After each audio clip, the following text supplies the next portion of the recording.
Hamlet folk often said that poverty was not a curse.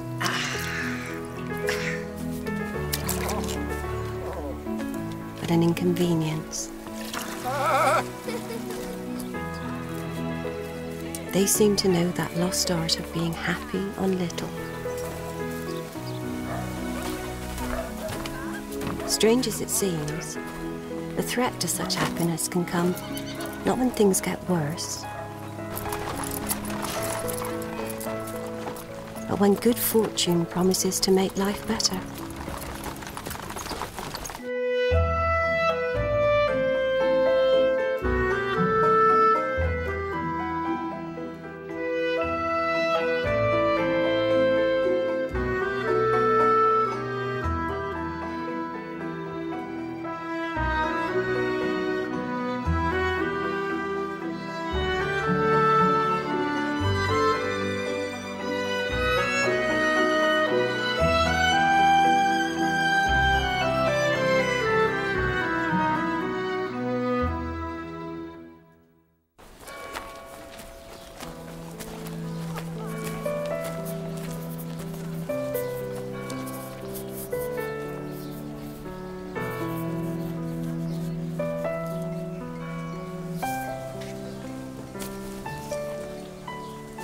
How long have you been there looking on at me?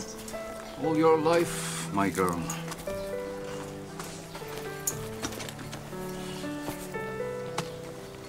You know, ever since you could make words, you've been writing what you see in a journal, oh, Laura.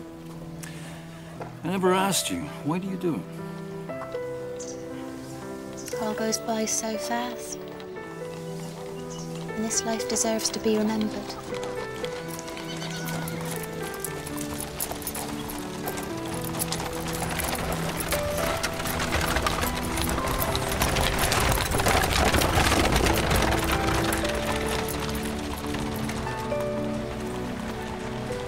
You know, we mustn't fear change, Laura. But neither must we be at the mercy of it. If you want the world to slow down, just live for today.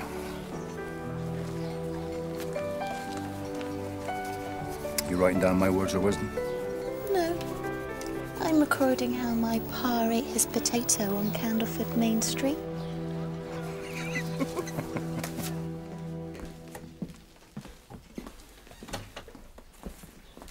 Minnie, have you polished all of the glasses in my private quarters as I asked you to? I surely have, Mum. All of them, nearly.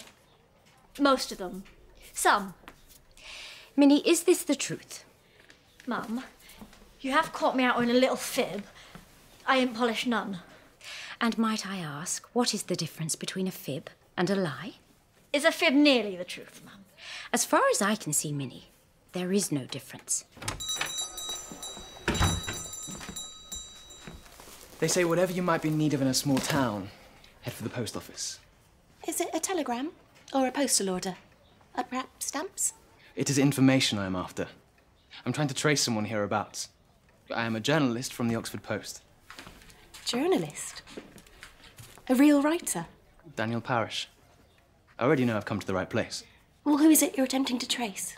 We know everyone from Ingliston to Banbury. The family name is Dibber. Why, that's my ma's name. She's Timmins now, since she married my pa. Why do you ask? That is something I wish to tell her myself. Does she live in Candleford? Heavens no. Lark Rise, which is nearby. Well, Laura, you could take the second delivery over to Lark Rise and escort this young gentleman. I would like that very much. Laura. Mum, what is a journalist? These days, Minnie, a journalist is a man who turns a story into a sensation.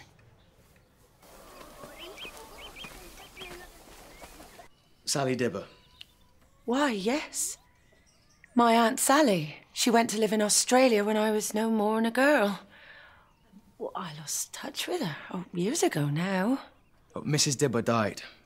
Childless. My paper publishes the names of people who have been left money in Chancery. Well, your name, Emma Dibber, is on that list. Oh, Lordy. What does it mean? Well, it means you are to inherit. Now, we never know at this stage the exact amount left in Chancery, but it is, I believe, quite substantial. Inherit. Money. Lordy. Sir. Daniel, please. Daniel. You can see our surprise at this news, and we are grateful for the possibility, but isn't it the case that money in Chancery most often remains out of reach of the claimants? I have pursued 5 cases now, and if you can produce documentary evidence of your identity, then the legacy is yours. Oh, can you? Papers. Yes. Daniel, forgive my caution, but why have you come all this way to tell us this? Well, that is simple. Your good fortune is a wonderful story that I shall write and publish. Our readers lack nothing better than a true tale of rags to riches. So, what must we do now? Appoint a solicitor, stake your claim, and then make some plans for your new life.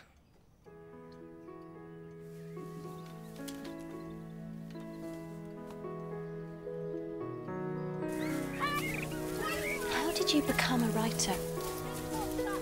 What I mean to say is, how does someone become a journalist? Now let me guess. You write? Only a journal. Observations of my neighbours and the like. Don't apologise, Laura. Never apologise for what you write. Hey, Laura. Old Monday sent me home. No wages for me today. I'm glad I put that shilling by. Twister! I'm tired of living off bread and lard, you slack-twisted old critter! A man can't do no farm labour when he suffers from the chronic rheumatism. Chronic, mind. My poor knee bones ain't known no peace in 20 years.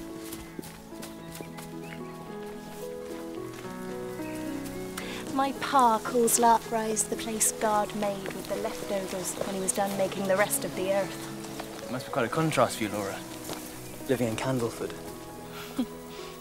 Candleford folk do turn their noses up, but Lark Risers love nothing better than to knock them off their pedestal. They once fell out over the cost of a telegram. It's perfect. The price, madam, reflects the quality of the cut and the stitch. Those of us who are brave enough to walk out into the world in off-the-peg shoddiness can, of course, pay off-the-peg prices.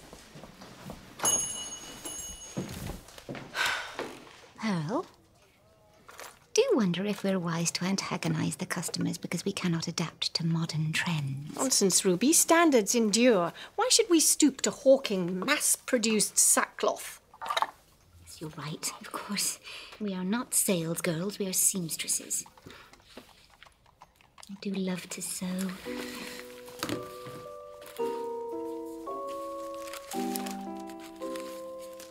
Ruby,